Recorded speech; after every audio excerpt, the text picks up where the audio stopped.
चलिए तो हम पढ़ने जा रहे हैं रूल नंबर 6 और रूल नंबर 6 में हम क्या पढ़ेंगे, प्रेजेंट कॉन्टिन्यूअस टेंस। ठीक है ना, present continuous tense. Present continuous tense को हिंदी में बोलते हैं सतत वर्तमान काल। क्या बोलते हैं? सतत वर्तमान काल। ठीक है ना, कॉन्टिन्यूअस को बोलते हैं सतत और प्रेजेंट को बोलते हैं वर्तमान और टेंस को बोलते हैं काल। इस चीज का आपको ध्यान रखना है। ठीक है ना। अच्छा, ये प्रेजेंट कॉन्टिन्यूअस टेंस ये प्रेजेंट टेंस का दूसरा टाइप है, इस चीज को आपको ध्यान रखना है। ठीक है ना, इसे हिंदी में बोला जाता है प्रेजेंट कॉन्टिन्यूअस टेंस को सतत वर्तमान काल। इसे सतत वर्तमान काल क्यों बोला जाता है?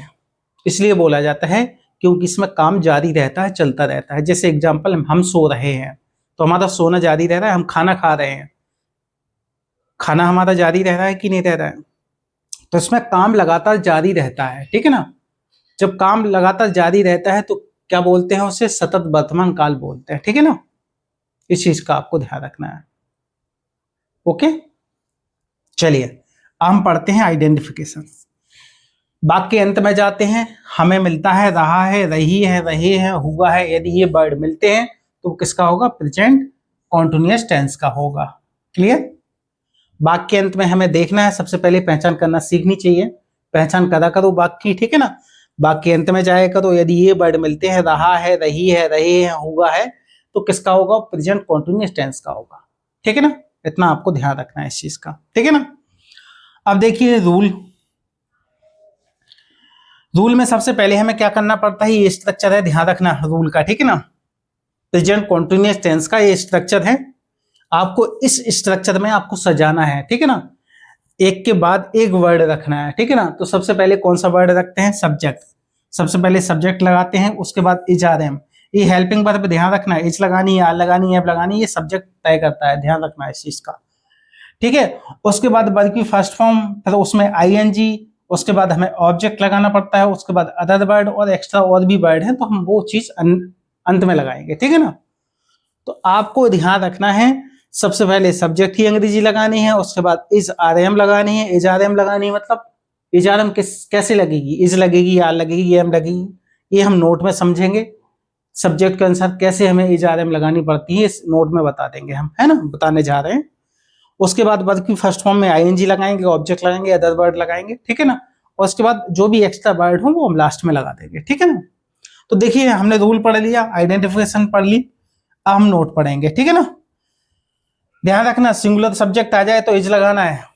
सिंगुलर सब्जेक्ट, एक वचन करता, एक वचन करता मतलब एक, तो इज लगा देनी है। जैसे ही, सी, इट एंड नेम, किसी का नाम। ठीक है ना, ही आ जाए, सी आ जाए, इट आ जाए एंड किसी का नाम आ जाए तो आपको ध्यान रखना है इज लगानी है वहां पर। क्लियर? इतना समझ में आ रहा है आपको? ही, सी, इट एंड नेम, किसी का नाम आ जाए, जैसे गीता, पुनीत, सीता, राम, राधा, मोहन, यदि ये नाम आ जाते हैं तो उसके साथ आपको क्या लगानी? इस लगानी है। सिंगुलर सब्जेक्ट, एक वचन करता, एक वचन करता के साथ हमेशा इस लगानी, इस लगानी, इस लगानी है। इस चीज को आपको ध्यान रखना है। ठीक है ना, तो ही, सी, इट एंड नेम, किसी का नाम आ जाए, ही आ जाए, सी आ जाए, इट आ जाए, इन सभी के साथ क्या लगेगा? इस लगेगा। क्लियर? इतना क्लियर हो गया? चलिए अब आगे देखते हैं। प्लूरल सब्जेक्ट के साथ आपको आर लगाने हैं। प्लूरल सब्जेक्ट, प्लूरल सब्जेक्ट ध्यान रखना, बहुवचन कर्ता के साथ आपको क्या लगाना है? आर लगानी है। एक वचन कर्ता उसे बोलते हैं जिसमें एक आदमी हो। बहुवचन कर्ता उसे बोलते हैं जिसमें दो आदमी हो, तीन हो, चार हो, पांच हो, 6 हो, 7 हो, 10 हो, 15 हो, 100 हो। ठीक है ना, उसे बहुवचन कर्ता बोलते हैं। और उस बहुवचन कर्ता के साथ हमें क्या लगानी है? आर लगानी है। इस चीज का आपको ध्यान रखना है। ठीक है ना, तो आर किसके साथ आएगी? और you, we, they and plural subject, जितने भी प्लूरल सब्जेक्ट हैं उनके साथ। ठीक है ना, जितने भी प्लूरल सब्जेक्ट हैं उनके साथ हमें क्या लगानी है? आर लगानी है। यू आ जाए, बी आ जाए, दे आ जाए, प्लूरल सब्जेक्ट आ जाए, उनके साथ हमें क्या लगानी है? आर लगानी है। इस चीज का आपको ध्यान रखना है। ठीक है ना, समझ में आ रहा है कि नहीं आ रहा है? एज किसके साथ लगानी है? सिंगुलर सब्जेक्ट, एक वचन कर्ता के साथ। प्लूरल सब्जेक्ट किसके साथ लगानी है? सॉरी, प्लूरल सब्जेक्ट के साथ क्या लगाना है? आपको आर लगाना है। ठीक है ना, आई के साथ क्या लगाना है? एम लगाना है। ठीक है, आई के साथ क्या लगाना है आपको? एम लगाना है, बस इतना ध्यान रखना है। तो ध्यान रखना, देखिए ये सिंगुलर सब्जेक्ट के साथ इज आ जाएगी, प्लूरल सब्जेक्ट के साथ आर आ जाएगी, आई के साथ एम आ जाएगी, ध्यान रखना, ठीक है ना। एस पी आई याद रख लेना, ठीक है ना। तो इज आर एम क्लियर हो गया। इज आर एम किसके साथ लगनी है, is R am helping verb है, ये किसके साथ लगनी है मैंने क्लियर आपको बता दिया, ठीक है ना। अब देखते हैं एग्जाम्पल, ध्यान रखना आई के साथ एम आती है ना, मैंने बता दिया, तीनों बता दी, इज आर एम तीनों बता दी मैंने, ठीक है ना। अब देखते हैं एग्जाम्पल, ठीक है ना। एग्जाम्पल देखते हैं, हम मैदान में खेल रहे हैं, ये लिखा हुआ है एग्जाम्पल, हम मैदान में खेल रहे हैं। सबसे पहले हम क्या करेंगे, वाक्य के लास्ट में जाएंगे, रहे हैं लिखी, तो हैं से क्या निकल रहा है, प्रेजेंट, और रहे से निकल रहा है कॉन्टिन्यूअस, ठीक है ना। है से क्या निकल रहा है, प्रेजेंट, और रहे से निकल रहा है कॉन्टिन्यूअस। तो किसका है, प्रेजेंट कॉन्टिन्यूअस का, इसी से पहचान निकल आई। तो देख लेना, हम मैदान में खेल रहे हैं, हमारी आइडेंटिफिकेशन लिखी, रहा है, रही है, रहे हैं, यदि ये वर्ड आ जाते हैं तो किसका होगा, प्रेजेंट कॉन्टिन्यूअस टेंस का होगा। तो रहे हैं लिखा हुआ है ना, तो किसका है ये, रहे हैं तो प्रेजेंट कॉन्टिन्यूअस टेंस का है, ठीक है ना। जब प्रेजेंट कॉन्टिन्यूअस टेंस का है तो रूल को हम फॉलो करेंगे। सबसे पहले हम किसकी अंग्रेजी बनाएंगे, रूल देखेंगे सब्जेक्ट की। तो इसमें सब्जेक्ट क्या है, हम, सब्जेक्ट क्या है, हम, तो क्या लगाएंगे, वी, हम की अंग्रेजी क्या लगेगी, बी। सब्जेक्ट क्या है, हम, उसकी अंग्रेजी क्या लगेगी, बी, ठीक है ना। उसके बाद हमें इस आर एम की अंग्रेजी बनानी है।